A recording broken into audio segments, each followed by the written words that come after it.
बहुत समय पहले की बात है। राजा विक्रम अपने महल के दरबार में बैठा हुआ गुस्से से अपने मंत्री कहर सिंह से बोला, मेरी समझ में नहीं आता कहर सिंह, इस राज्य का महाराज मैं हूं या वो साधु? हम इतनी देर से उसका इंतजार कर रहे हैं लेकिन वो अभी तक नहीं आया। महाराज धीरज रखिए, वो आता ही होगा। बस एक यही चीज हमारे बस के बाहर है, हम धीरज नहीं रख सकते। राजा विक्रम ने इतना कहा ही था कि तभी उनके दरबार में एक साधु आ पहुंचा। तुमने हमें इंतजार करवा कर अच्छा नहीं किया साधु। तुम्हें पता नहीं कि हम अपना भाग्य सुनने के लिए कितने उत्सुक हैं। महाराज, आप अपने राज्य के सबसे क्रूर शासक हैं।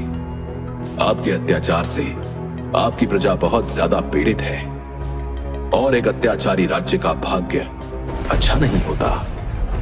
हमने यहाँ पर तुम्हें प्रवचन सुनाने के लिए नहीं बुलाया बल्कि अपना भाग्य सुनने के लिए बुलाया है।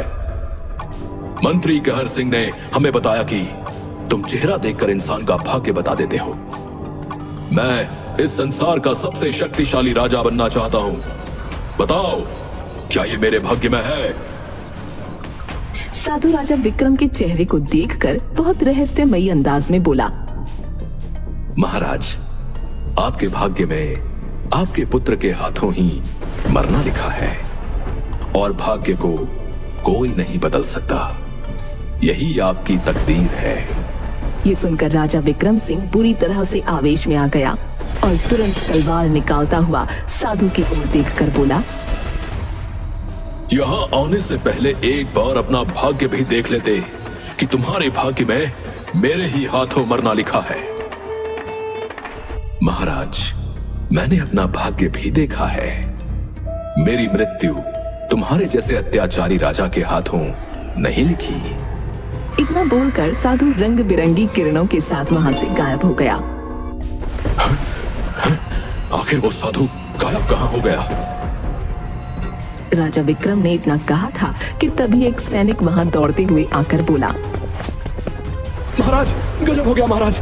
पड़ोसी राज्य के राजा आदित्य ने आपके राज्य के ऊपर हमला कर दिया है और राजा आदित्य महल के बाहर खड़ा है। उसने आपको युद्ध के लिए ललकारा है। ये सुनकर राजा विक्रम अपनी तलवार निकालकर सीधा अपने महल से बाहर आ गया। बाहर राजा आदित्य खड़ा हुआ उसकी ओर घूरते हुए बोला, तुमने अपनी प्रजा पर अत्याचार करने की सीमा पार कर दी है राजा विक्रम। मैं तुम्हें युद्ध के लिए ललकारता हूँ। तुमने मेरे राज्य पर आक्रमण करके मुझे चुनौती देकर अच्छा नहीं किया राजा आदित्य।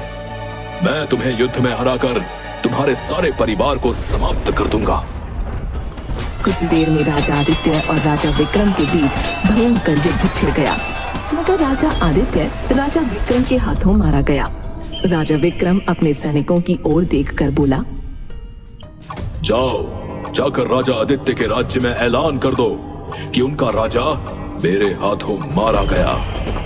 ये ऐलान सुनते ही उनके सैनिकों में खलबली मच जाएगी और राजा आदित्य के परिवार को भी समाप्त कर दो। राजा विक्रम का आदेश सुनते ही सैनिक तुरंत राजा आदित्य के राज्य की ओर चल पड़े। कुछ ही देर में राजा आदित्य के महल और राज्य में खलबली मच गई। इधर राजा आदित्य के महल के राजगुरु एक कक्ष के बाहर बेचैनी से टहल रहे थे। तभी उस कक्ष से एक दासी एक नवजात शिशु को लेकर बाहर आकर राजगुरु से बोली, महाराज आदित्य की पत्नी रानी चंद्रलेखा ने एक सुंदर पुत्र को जन्म दिया है। बहुत बुरी खबर है दासी।